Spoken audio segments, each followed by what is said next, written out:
Hola, querida familia, ¿cómo estáis? Desde que no os veo, tenía que haber salido esto como muy tarde ayer. Pero mira, estamos ahora en pleno disfrute de los últimos días de todos los hijos reunidos, todas las familias juntas. Y mira, y a veces no os echo de menos, porque soy la otra familia virtual y virtuosa que os echo de menos. Pero ya estoy aquí y estoy con un relato muy denso del Evangelio de Marcos. Hoy corresponde al día 29 de enero de 1918, lo que había en la misa. Y en Marcos, os lo digo para que si lo queréis apuntar lo miréis, Marcos 5, del 1 al 20. Bueno, y aquí lo vamos a leer. Pero antes me voy a encomendar al Espíritu Santo para que me guíe, y a vosotros también, para que lo podamos absorber en toda su dimensión, porque lleva muchísimas cosas implícitas, muchísimas cosas que muchas veces son cosas que yo he ido con la meditación y la reflexión con el Señor y escribiéndole yo al Señor mi experiencia con Él en el Evangelio de cada día, porque estaba todo el día sola, y eso me enriquecía. Y entonces he ido yo cayendo en muchos detallitos que antes yo no caía por el ruido de la misma vida que había, de la misma vida cotidiana. No es que fuera una vida, es una vida media y ya está. Bueno, ya lo sabéis, mi vida ha sido de una madre de familia sola sacando a sus hijos y pequeños y trabajando como enfermera. Con eso ya tenía bastante. Estaba cubierta las 24 horas. Bueno, Espíritu Santo, te encomiendo a todos mis hermanos, a todos los que van a oír estas palabras y este texto del Evangelio que es Marcos y que nos han dado este testimonio de esta experiencia contigo.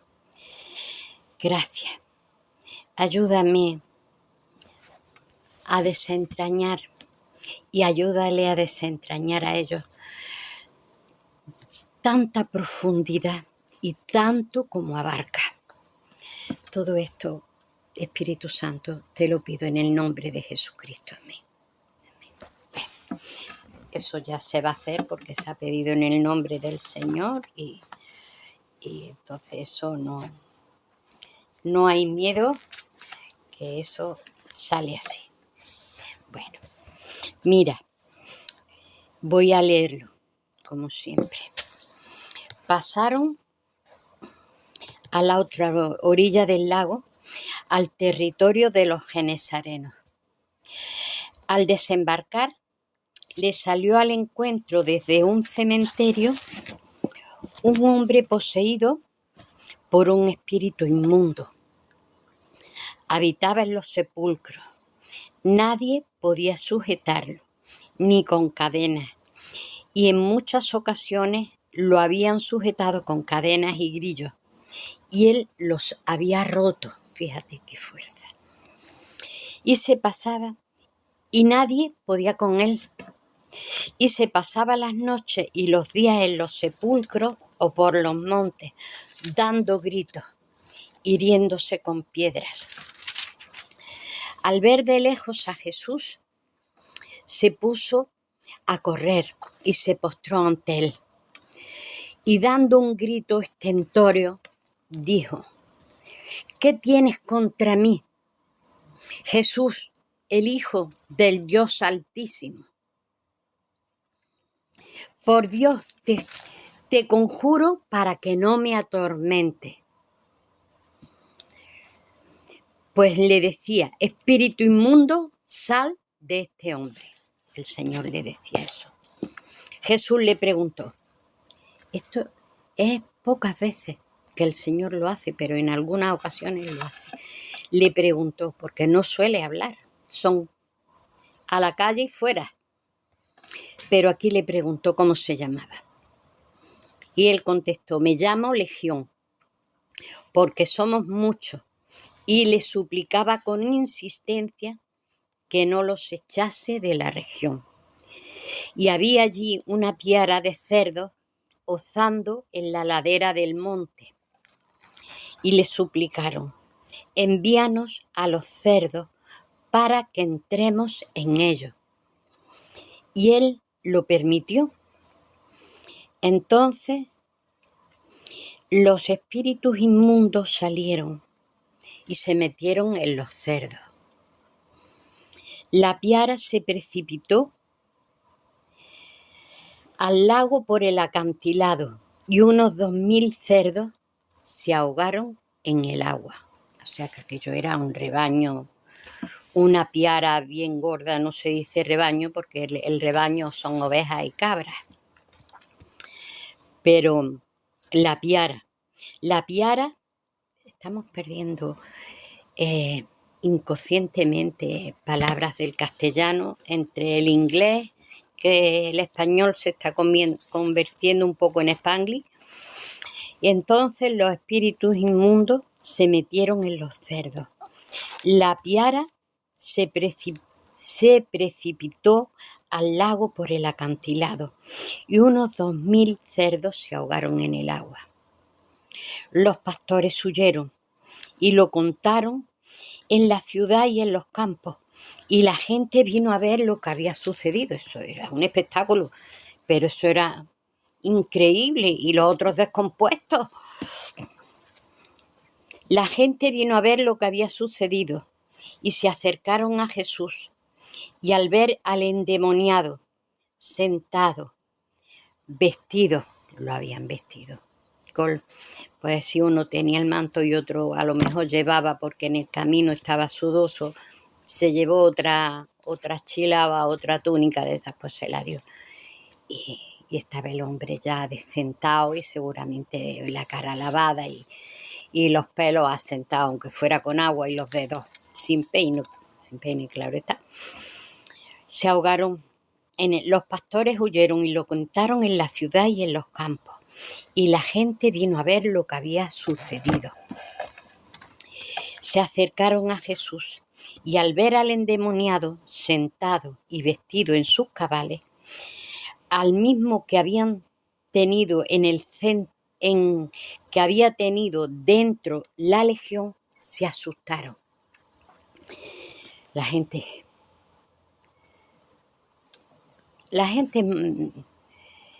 cuando hay mucha gente, se suelen poner un poco histéricos para todo. Se copian las actitudes unos de otros. Y entonces el miedo se pegó como la lumbre. Los testigos les explicaban lo que había pasado con el endemoniado y los cerdos. Y empezaron a suplicarle, mira lo que le pidieron al Señor. Y empezaron a suplicarle que se marchara de su territorio. Cuando se embarcaba, el que había estado endemoniado, el Señor era el que se embarcaba con los apóstoles. Cuando se embarcaba, el que había estado endemoniado le pidió que le permitiese acompañarlo. Él ya quería estar siempre con el Señor. Habían estado hablando. El Señor lo había estado confortando, lo había estado ubicando en su vida, en la que había posiblemente con el ambiente en que se iba a encontrar, pero que él tuviera, y le estuvo explicando también su padecimiento, las cosas que le habían pasado, porque tendría cicatrices y estaría golpeado y estaba, en fin. Pero él no le dijo que no, sino que le dijo, y además el Señor es muy autoritario, porque tiene mucha autoridad, y entonces sabe decir las cosas claras, pero con tanto amor. Y esa autoridad, como toda la que es verdadera autoridad, siempre está respaldada por el bien de la persona sobre la que se ejerce la autoridad y el poder, y sobre todas las repercusiones que tiene en esa persona y en su entorno. La autoridad bien entendida es eso.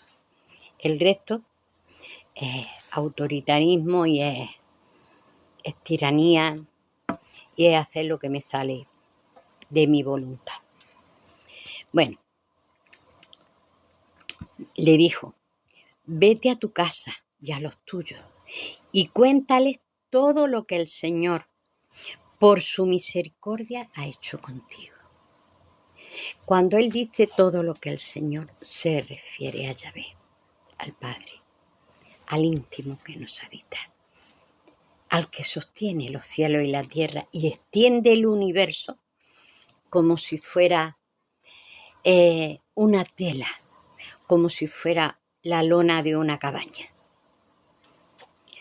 Dice, y él se fue y se puso a proclamar por la Decápolis, eran las 10 ciudades, lo que Jesús había hecho por él, y todos se maravillaban, porque él era más conocido que el tío Lestraperlo, ¿eh? Y entonces el Señor, en aquel poco tiempo, instruyó a ese hombre en el Evangelio, en que es hijo de Dios, en el amor que Dios nos tiene, en el espíritu de amor y de servicio que hay que tener unos con otros, y en el sentido de autoridad y de dignidad que el hombre tiene y que él tenía en sí mismo. Mirar, cuando yo leí este Evangelio, como enfermera pensaba, esto que rompía los grilletes, tenía una fuerza descomunal, que tal y que cual, te está describiendo prácticamente de libro un brote psicótico. Esto es así. Pero los brotes psicóticos, a continuación, hay una diferencia entre la enfermedad mental, un hilo muy fino, porque están parejos, en el sentido de que la posesión distorsiona y la verdadera personalidad del poseído no sale, o sale muy distorsionada. En estos casos tan llamativos, porque hay otros casos de posesión donde las personas parecen normales, pero por donde van creando discordia y van creando una inquietud, y tienen dardos dolorosísimos que lanzan y que dejan a los demás hechos polvo, porque de eso se trata, de humillar al Hijo del Hombre, que somos tú y yo, no a nuestro Señor, que Él siempre se llamaba Hijo del Hombre, para que nosotros cayésemos en la cuenta de la dignidad que tenemos. Bueno, una vez dicho esto saben reconocerlo muy bien los exorcistas. Yo del tema del exorcismo no sé mucho y no me gusta el tema, pero eso es un error. un error del que el Señor me está haciendo salir a tortas, porque tengo mis batallas. Porque si no te enteras que está ahí ahora, te vas a enterar sí o sí. Y efectivamente. Entonces, mirar, a mí lo que me causó mucho la atención es que el Señor le preguntara, porque Él siempre fuera. Pero ¿por qué le preguntó? Él ya sabía, porque el Señor sabe captar los espíritus. Y entonces Él los captó, tiene ese don del Espíritu Santo, de ese discernimiento de espíritu y de esa clarividencia, de ver lo que hay. Y entonces le dijo, pero voy a seguir por tal como está ordenado, porque si no, no quiero que el relato sea de volver para adelante y para atrás. Dice, viendo de lejos a Jesús, se puso a correr y se postró ante él, y dando un grito estentorio, dijo, ¿qué tienes contra mí, Jesús, Hijo del Dios Altísimo? Por Dios te conjuro que no me atormentes. Pues el Señor le decía, espíritu inmundo, sal de este hombre. Cuando llegó y se puso, ¿pero quién se arrodilló? ¿El hombre? No, el hombre no era. El hombre estaba secuestrado, fuera, atado a su cuerpo, porque estaba vinculado a su cuerpo para mantenerlo con vida, pero no era él el que se manifestaba, eran los demonios, era el espíritu inmundo. Y el espíritu inmundo son a todos aquellos espíritus sucios que llevan todo tipo de semillas de rebelión, de ignorancia, de maldad, de actos de desamor. Aunque sean espíritus que meramente no sean demonios, pero que están tan sucios y que se refugian y penetran en las personas, lo mismo que muchas personas desencarnadas no quieren ir a la presencia ni a presentarse a Dios, y entonces poseen a personas. Y lo mismo pasa con estos espíritus. Que lo mismo que el espíritu del hombre está metido para hacer una evolución y regresar al Padre. Porque os voy a decir, si miráis el Génesis, si leéis el libro de la sabiduría, me parece que es el Génesis en el capítulo 1, cuando el Espíritu, el Padre y el Espíritu de Dios, la sabiduría crean, empiezan a generar toda la vida sobre el planeta y generan los animales que comen hierba. Todos comían hierba. No había depredadores en el sentido que ahora cazadores, y la pirámide alimenticia que hay ahora en los nichos de animales y tal. No, entonces el Señor no la hizo así.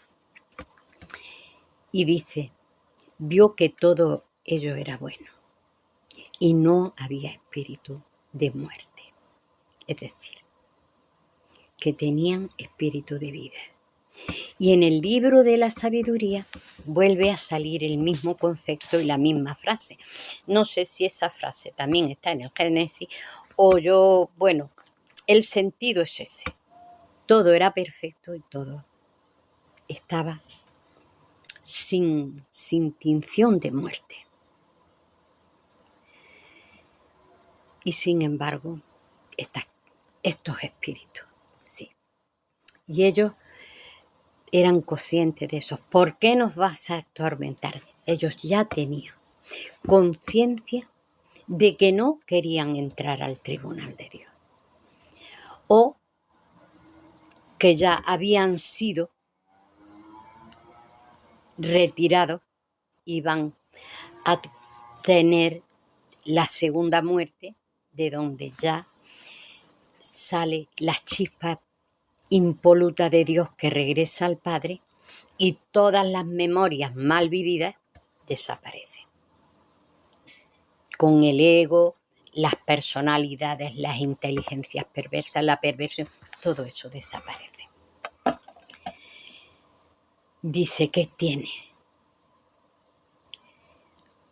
Y allí ya se ve claramente a través del texto que esto no es meramente un trastorno psiquiátrico, sin descartar de que este hombre también, a pesar y con esto que le pasó,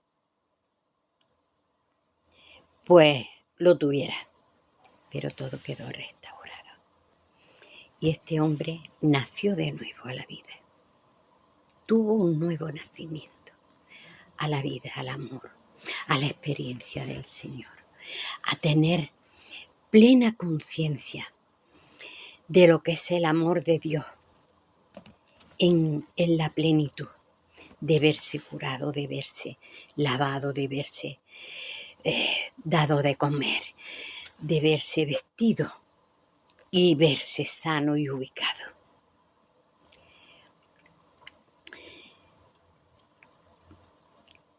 Pero los demonios fueron, porque si se iban de una vida anclada en esta dimensión, tenían que pasar al juicio de Dios y al mundo de los espíritus. Y allí les esperaba algo que no querían y que ellos conocían. Esto nos enseña también que los animales, que son tan inocentes, que tanto tenemos que aprender de ellos y que ellos nos dan tantas lecciones, sobre todo de pureza de espíritu, de honestidad, de amor, aunque tengan sus defectos y su digamos, su raíz un poco en el sentido de pecado, como vemos los celos, pero que eso viene un poco por la evolución de que son territoriales y que esa territorialidad pues ha surgido como necesidad de la supervivencia. Fijaros todo lo que nos enseña. Y después llega lo siguiente. Aquí llega lo siguiente. Los que cuidaran los puerqueros se fueron corriendo. Eran bastantes, porque con el cerdo hay que tener cuidado, porque bien, si se es doméstico y siente un vínculo hacia el pastor, es como el perro o el lobo. Son sumamente fieles y sumamente cariñosos y son animales muy, muy inteligentes, más inteligentes que el perro. Que es que al perro, mira, de verdad, yo tengo 2 perrillas y no les queda nada más que hablar. Y se vieron se fueron muy asustados, tenían que ser, porque si no, son agresivos, son fieras, lo mismo que el jabalí, son primos hermanos, por no decir hermanastros. ¿Y qué pasó con la gente del pueblo? Se fueron, ¡ay! Se nos ha matado la piara entera que llevaba endemoniada, porque al que estaba en el cementerio, que nadie se podía acercar a él, que había que salir huyendo porque era capaz de matarte, de ese ha llegado un judío con un grupillo y le ha quitado los demonios, se los ha echado a los cerdos y se han tirado todos como locos al lago y se han ahogado. Aquí hay otra cosa. ¿Por qué se tiraron al agua? La desesperación hizo que se precipitaran al agua. Pero no es la desesperación de los cerdos, porque ellos estaban encantados de la vida en el campo. Era la desesperación de los demonios. Pero, ¿cómo es que se ahogaron? Si los cerdos saben nadar, y saben nadar los perros, y saben nadar los caballos, y sabe nadar la nutria y el conejo, nosotros tenemos que aprender. Pero ellos no, ellos saben. ¿Qué pasó? Fueron ahogados. En su desesperación, en su afán de ofender a la vida, porque Dios es la vida, ahogaron a los cerdos. Vamos aquí descubriendo la personalidad y la entidad demoníaca y todo su trastienda, porque es inteligentísimo. Es inteligentísimo. Y la gente fue para allá, ¿ves? Pero esto como... Pero si eran los cerdos de todo el pueblo, pero si eran... Ya ves tú, 2000 cerdos. No, que yo lo que era la riqueza de la cabaña del pueblo. Por lo menos de 4 o 5 hacendados. Y ahora mirar lo que ha pasado, una pérdida económica. ¿Y qué pasó? Se asustaron, vieron esto, primero era la curiosidad, el morbo, vamos a verlo porque esto lo tenemos que investigar, a ver qué milongas nos están contando, pero lo vieron.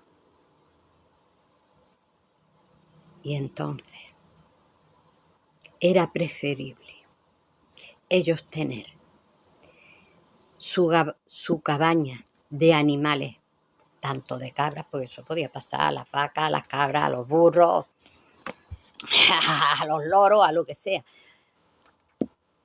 Pero era preferible que estuvieran todos metidos en una criatura, en un hermano sufriente, y ellos tener sus bienes.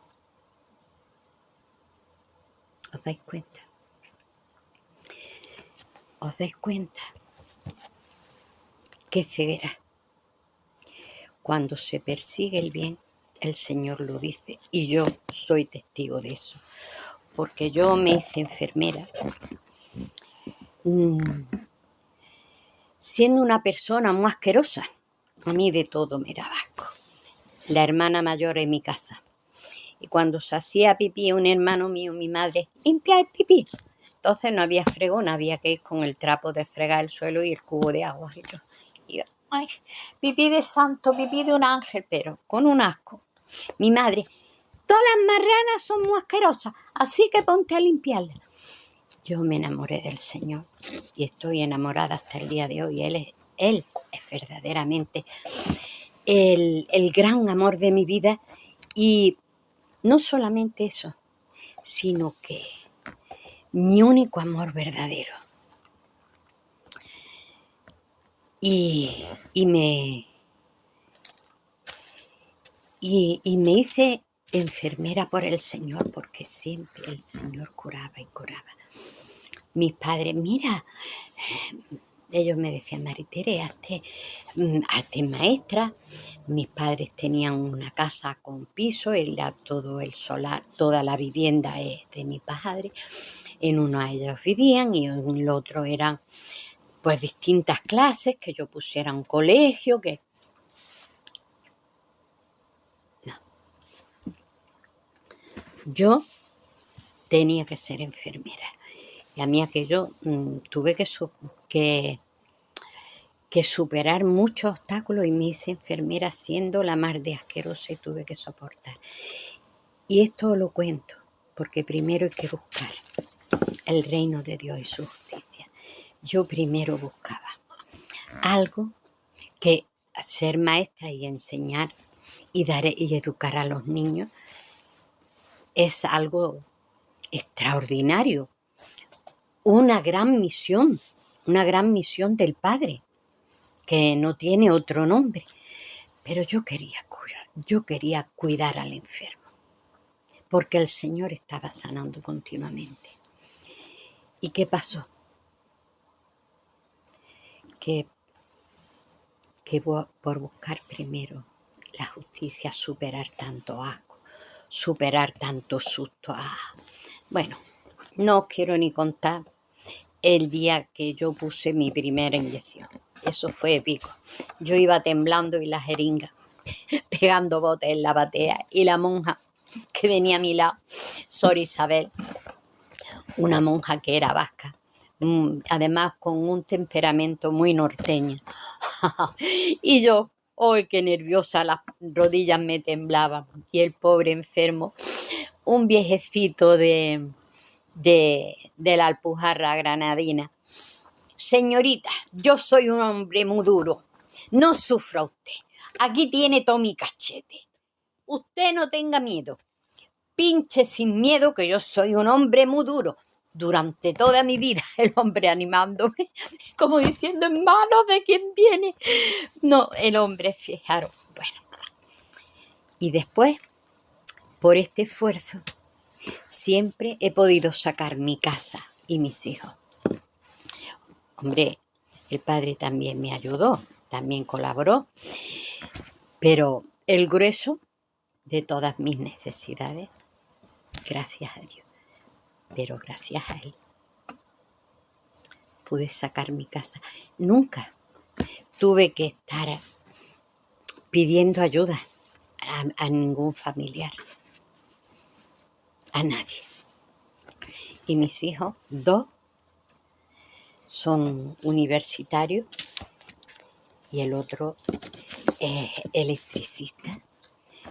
Todos muy cultos, todos son políglotas, hablan 3 y 4 idiomas, los hablan hablados y escritos. Así que todo bajo el Señor. Yo lo hice por amor a Él. Y primero buscar el reino de Dios y su justicia. El Señor ya manejará las circunstancias, no os preocupéis, que Él maneja las circunstancias.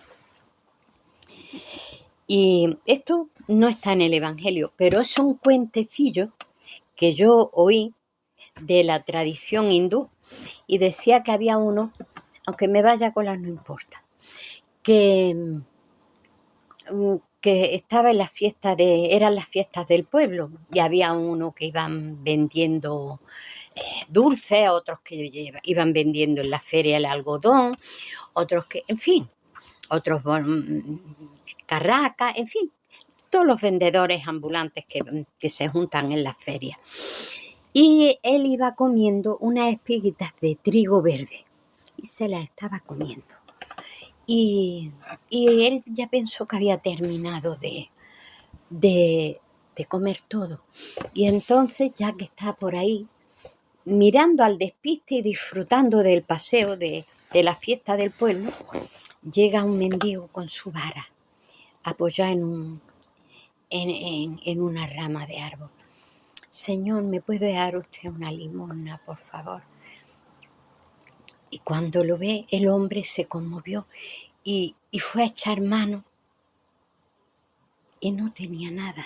Y de pronto tropezó y había una cosa, que era un grano de trigo verde, y lo sacó, lo miró lleno de vergüenza.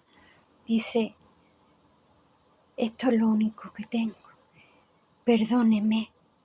Y se inclinó y con vergüenza le ofreció lo único que tenía, que era un grano de trigo en el bolsillo, y que había salido sin dinero. Y el hombre y el anciano le dio las gracias porque me ha dado usted lo que tiene. Bueno, y allí se despidieron. Total, que al cabo de un día o 2 o 3, no sé, pues la mujer dice, mira que te voy a lavar la chaqueta, el blusón, te voy a llevar, que ya lo llevas varios días y hace calor y lo voy a lavar. Y cuando la mujer se pone a lavar el de ese, va en busca del marido. ¡Ay, mira! ¿Qué es lo que tenía? Pero mira lo que tenías ahí. ¿Y de dónde lo tienes tú? Y esto. Ya la mujer hurgando. Y él, ¿pero qué es lo que había? Si yo no tenía nada en los bolsillos. ¿Cómo que no tenías nada? ¡Un grano de oro! ¡Ay! Pues yo no sabía de que eso estaba ahí, yo no. Bueno, total, de que el hombre se vistió y otra vez hubo que lavarle la camisa y los bolsillos y la mujer otra vez, ¡ay, mira, un grano de oro! Y cada vez que metían la mano en el bolsillo había un grano de oro, del tamaño del grano de trigo. Y eso es lo que el Señor hizo conmigo. Que cada vez que yo iba a trabajar, que yo no iba a trabajar porque yo iba a disfrutar cuidando a los enfermos. Para mí eso era un premio, un goce, una alegría, disfrutar lo que yo he disfrutado y lo que me han querido a mí los pacientes. Bueno, los pacientes, también mis compañeras, los médicos, las pinches. Ay, había una pinche que tú tienes que comer. Todos los días me ponía de comer o de cenar. Y la recuerdo con tanto cariño. Que recogía los papeles. He estado siempre muy rodeada de amor. De verdad que sí. Porque primero, buscar el reino de Dios y el resto se os dará por añadidura. Viene por añadidura cosas buenas. Porque tenemos cuántos hermanos me han salido y hermanas en la sala. Y entre los médicos y entre mis compañeros, enfermeros y enfermeras, que para mí son como si fuera mi hermana o mi hermano de sangre. Yo los recuerdo. Qué días, qué tiempos más felices y cuántas veces me han tomado el pelo. Pues son gente muy cachonda. Aquí en Andalucía es que, bueno, en toda España hay gente, está el sentido del humor y en todos lados. En fin, esto os lo digo. Y entonces cuando el Señor se iba a montarse en la barca, la gente le dijo, vete de aquí. Bueno, este se quería ir. Lo dejaba todo y se iba con él. Y el Señor le dice, no, tú te quedas aquí. Y vas a decir todo lo bueno que el Padre ha hecho contigo. Que Dios ha hecho y el amor que te tiene. Y él fue enseñando por la Decápolis. Él fue, mirar, dicen que María Magdalena fue el protoapóstol del Señor, la primera, o los que preceden a los apóstoles. ¿Quién fue en realidad? Yo difiero con todo el respeto que se merece la figura de María Magdalena, lo mismo que la de los apóstoles. Aunque según parecen las investigaciones históricas, era una mujer que entre otras cosas era muy culta, muy cultivada, entendía muy bien, muy profundamente la enseñanza del Señor y no fue prostituta. Bueno, mira, era más importante que ese hombre se quedara allí. Y aquí estamos delante de el primer, el que iba delante de todos los apóstoles enseñando. ¿Quién fue? Y además, en la Decápolis, que ya era tierra de de gentiles, de extranjeros, de incrédulos, que les decían los no creyentes. Bueno, ahora quiero con un salmo que voy a repetir porque me llega al alma. Solamente 2 versículos. Dice, es el Salmo 95 o el 94, según la Biblia que tengáis. Dice, venid, aclamemos al Señor. Demos vítores a la roca que nos salva. ¿Quién es la roca que nos salva?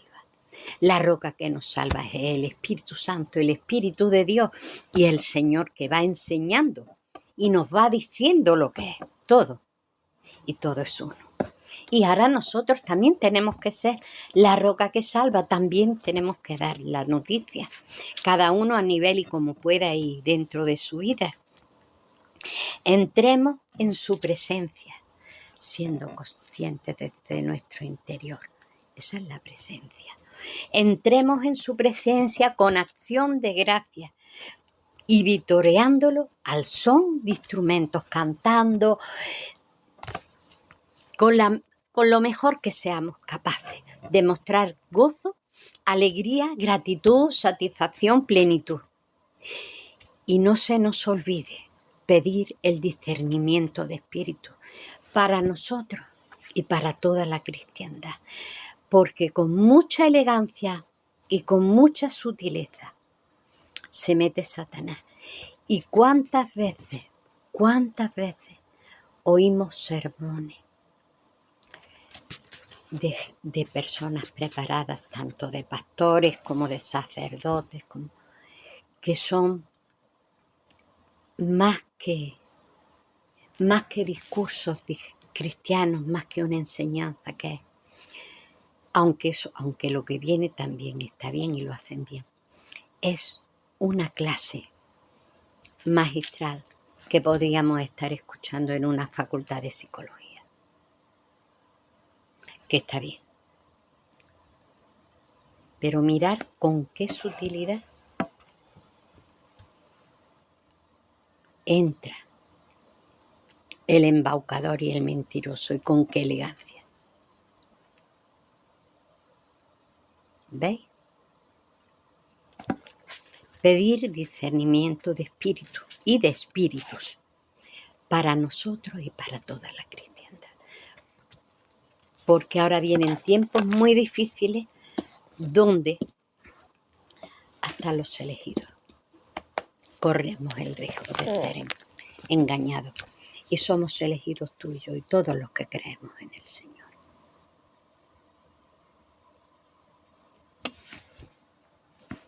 Así que con esta reflexión y habiéndome colado, pero no importa, sé que yo he disfrutado un montón y sé que vosotros también. Dios os bendiga, ser muy felices y hasta dentro de unos días, que de aquí a nada estamos otra vez, de aquí a 2 días estamos juntos, si Dios quiere, si no lo tengo que posponer, pero sé que vosotros me esperáis con mucho cariño. Os quiero.